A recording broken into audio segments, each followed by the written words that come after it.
folks, in today's video we're talking all things Nikon portrait lenses, how the lineup is in 2025, and some exciting news or rumors about a Z-mount 200 f2 that may be coming. This video is brought to you by the Build Image Expo, hosted by B&H Photo. Build is at Javits Center in New York City on the 17th and 18th of June, and it's completely free to register and attend. There's a few things that make Build a little bit different to other shows. First of all, you have the normal expo with all of the different exhibitors, but you can also buy on the show floor. And there's a whole other section dedicated to speakers and portfolio reviews and all kinds of different interactive games. And all of that is completely free as well. Check out the link in my description below. Steph and I are planning to attend. You can register for free. And if you do head along, I'm going to be there for both of the days. Please, if you see me, come on over and say hi.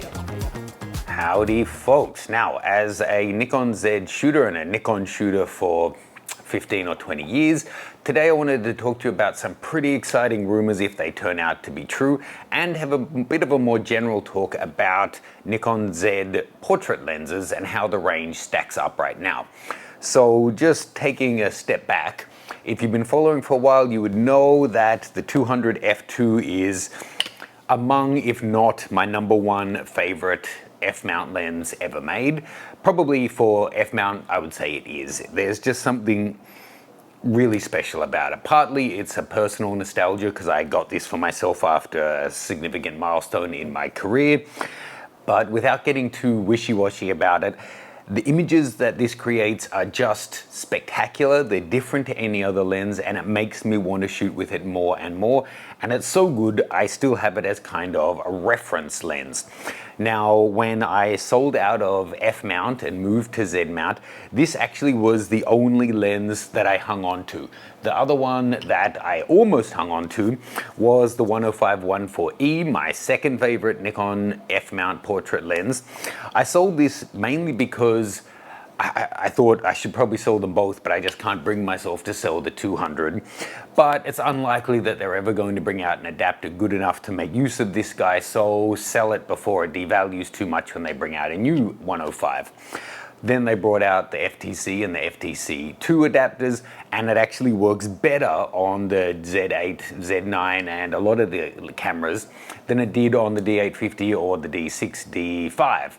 So I actually went back out and re-bought this, having sold it used. And the same is true of the 200 f2. It works better now on the Z bodies via adapter than it ever did on the others. Just spectacular.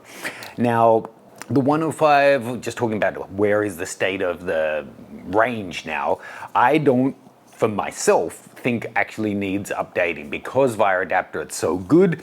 And again, I don't want to get too wishy-washy because I often think when people talk about the look of film lenses versus digital, or it can just become a little bit of a circle jerk, and it's basically the nostalgia you bring to it rather than anything you can actually see in the files.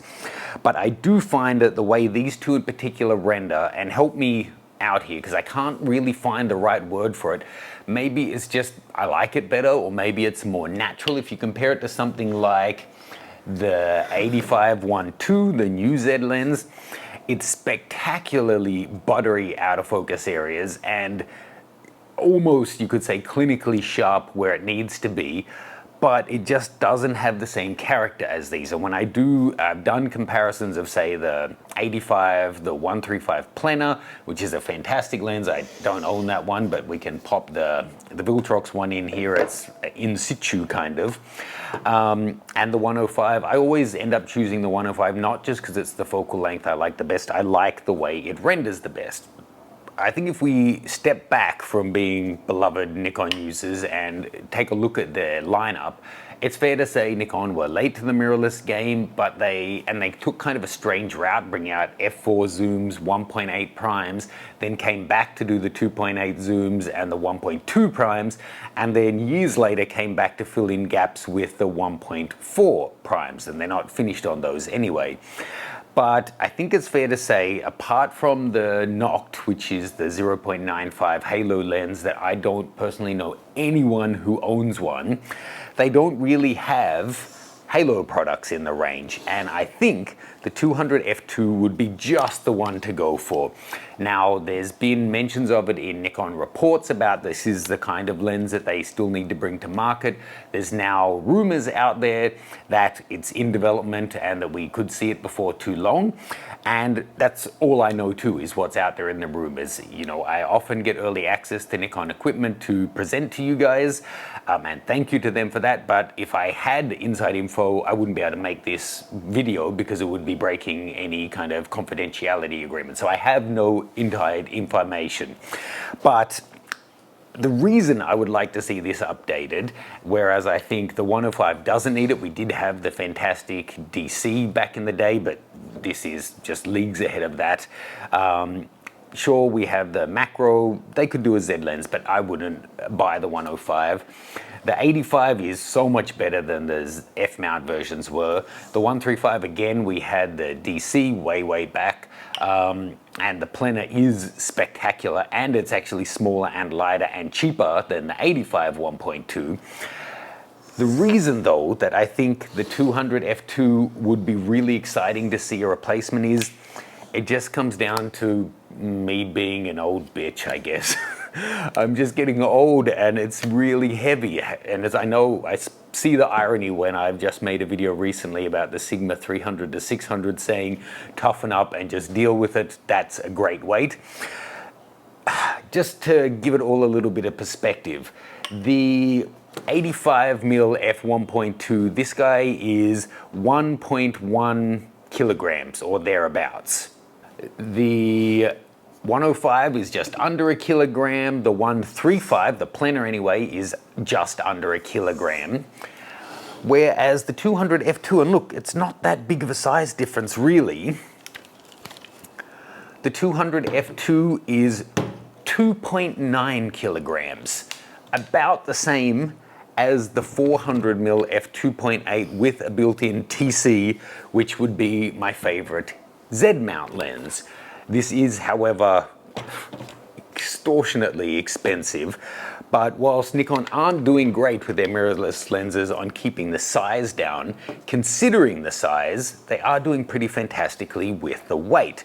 The fact that this, despite its volume being twice as big as the 200 f2, it's pretty much the same weight. I think there's 50 grams difference in it. You could put that down to the one TC optic in there. It probably weighs more than that.